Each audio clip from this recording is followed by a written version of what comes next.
What's up, everyone? So this is day 2, and this is the second interview of this series that I'm doing, I guess, for this corporate client. So I'm going to try and do this in pretty much one take, and we'll see how this goes. But I think, first of all, what we're going to address in this situation is we now have a window in the shot. I also personally think this is probably what my favorite one of the two.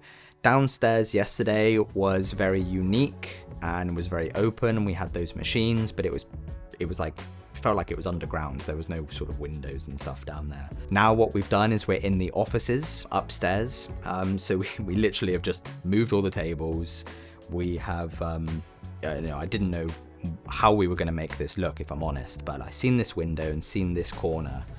And so what I've done is I decided to expose for the window. So we're at like 800 ISO. I've added on the NDs. I think I'm over 1/16.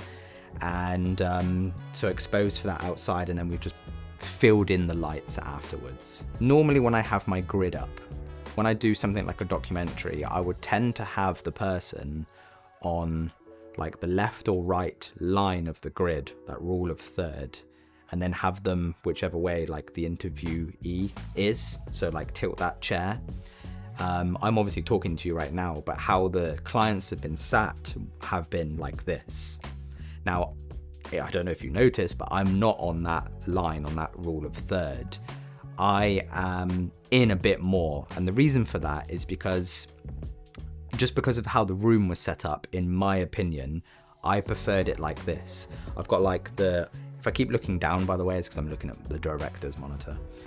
But I've added these like mugs and like thread and stuff here. I think it's the way this corner of this room is. If I was then sat, I'm not going to move myself because I'll come out of focus because I've got manual focus lenses on. But if I was sat like here, there's too much of a gap before the window, and this room is very small. So I've just decided to do it like this, and I personally think that it works. Because then Sergio's currently sat here, so this is how they would speak. We're shooting into that sort of contrasty side. The B camera, which is here, the FX30, this is on this contrast side, and then exposed for that window. The setup that we've got is exactly the same as yesterday, and we've done it exactly the same way. So I currently have the 300B Mark II as my key light here.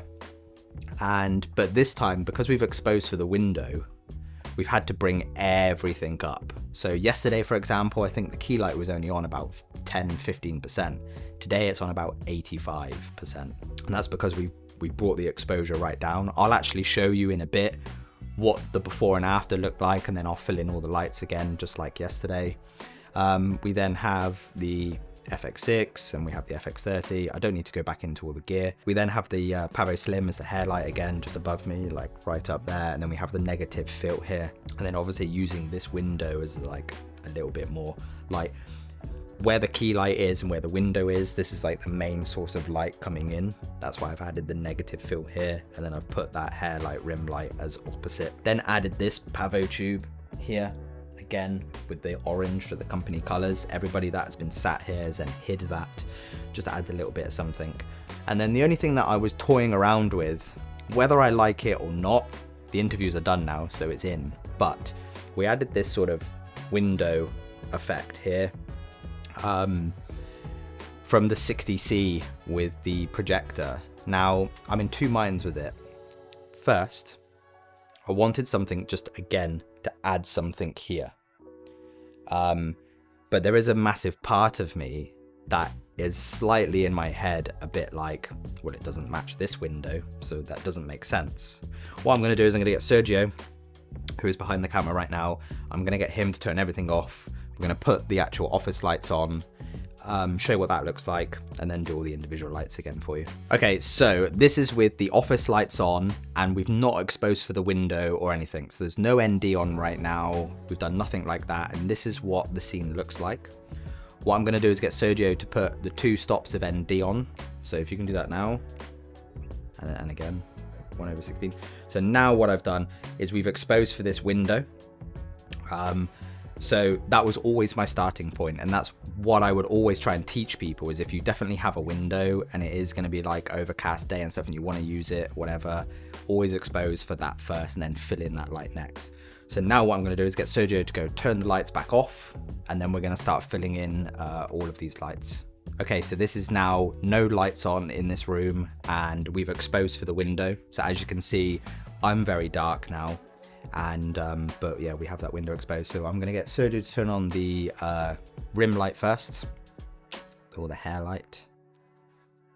I've not made it do like loads. I have kept it relatively low. It's just a little bit of a breakup, as you can probably see. There's just a little bit here.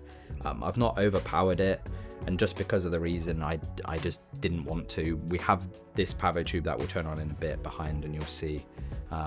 Yeah, let's turn on the little window one here. So we now have this. Let's do the pavo tube, please. Cool. Right, so this is everything now besides the key light. So if we just do this key light, and forgot how bright that was now. My eyes have not adjusted. One of the main things that I'll do as well, which I absolutely love using like the new Atomos monitors, like the new Atomos Ninja, is having false colors, especially for me, the EL zone. So anytime I do an interview and I'm doing the lighting and stuff, I'll whack on false colors, and I'll just double check to make sure that I have basically the contrast that is correct with the color code on the left, and have that sort of light and dark contrast on the subject's face. It is a bit of a simple setup, but also you need to know what you're doing, especially when you're winging it and you don't know where you're going to be and what you're doing. But the rules have always stayed the same in any lighting setup. It has always been key light, hair light or rim light opposite, and then I've just filled in what I need to fill in to make it look a bit more nicer and a bit more corporate. That is that, I think. So that's the end of the video. I hope you enjoyed it. Just two pretty simple interview setups for this corporate client, and then tomorrow I'm going around the whole factory and I'm filming everybody do their jobs, and I'm probably just going to have an easy rig on and go capture some documentary stuff. So yeah, hope you enjoyed, and I'll speak to you all soon. Peace.